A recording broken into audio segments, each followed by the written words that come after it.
On est ravis de vous accueillir. Vous êtes rédactrice en chef adjointe du service culture du Figaro et vous avez eu la chance de découvrir en avant-première cette expo qui est consacrée à la scène musicale à Boulogne, à la Calas, pour célébrer les 40 ans de sa disparition.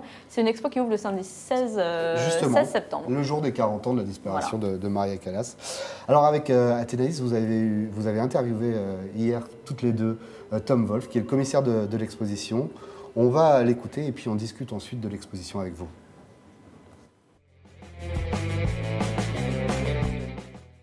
On fait donc cette exposition Maria by Callas pour pouvoir découvrir ou redécouvrir Maria Callas par elle-même, à la fois sa vie de femme et sa vie d'artiste, guidée par sa voix parlée tout au long de l'exposition et bien sûr sa voix chantée à travers les nombreux points d'écoute et tout le matériel audiovisuel qu'on présente ici dans cette exposition, dont beaucoup d'inédits.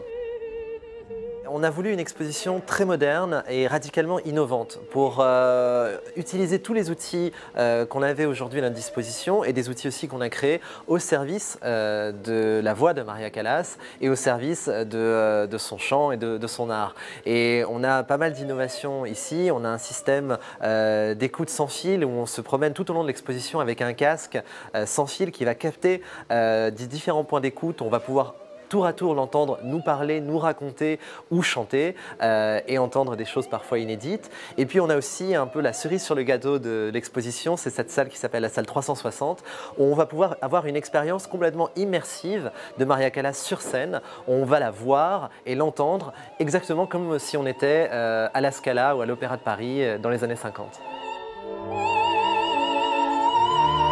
Tous les documents viennent pour la plus grande partie des proches de Maria Callas que j'ai rencontrés au cours des 4 dernières années de mon travail et qui nous ont confié ces documents, qu'ils soient documents, objets, mais aussi audiovisuels, des Super 8, des bandes magnétiques, des vinyles pirates, enfin voilà, tout un tas de choses qu'on pourra découvrir ici.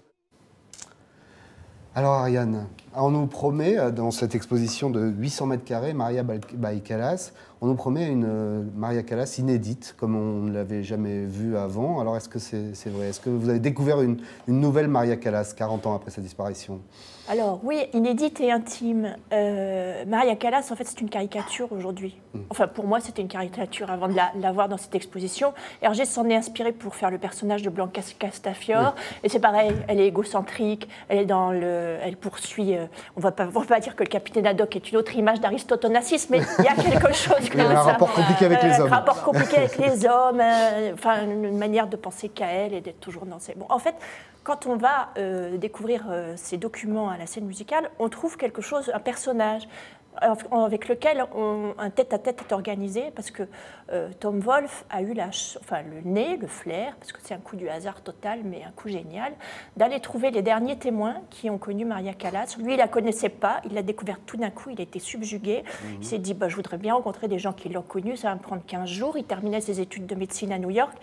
Et en fait, 4 ans après, il y est toujours, mais 4 ans après, tous les gens qui avaient bien connu Maria Callas, qui étaient proches d'elle et qui avaient été traumatisés par le scandale qu'il y a eu au moment de sa disparition, où on a mis aux enchères jusqu'à sa dernière petite culotte, alors que c'était la diva du siècle, ont ouvert leurs tiroirs, ont donné leurs Super 8, ont donné leurs enregistrements, ont donné leurs photos. Et au bout d'1 an et demi, quand Tom a regardé tout ça, il s'est dit, mais ce que je vais faire, c'est demander à Maria de raconter Callas dans ses propres mots et pas m'inspirer de tous les récits de journalistes qui ont été faits pour consolider un scandale, consolider une caricature comme ça depuis 40 ans. Donc en fait, on se promène entre tous ces écrans, on écoute, on zappe, on regarde, on la voit parler, on l'entend chanter, on voit la manière dont au fur et à mesure que son parcours de femme évolue, elle passe d'une voix extrêmement puissante à quelque chose de beaucoup plus humain, Finalement, il n'y a plus l'élan qu'il y avait quand elle avait 20 ans, qu'elle commençait, mais il y a une espèce de travail d'humanité avec même des imperfections, mais qui donne sa couleur très particulière. Et puis on découvre une femme, parce que c'est pas facile d'être Callas.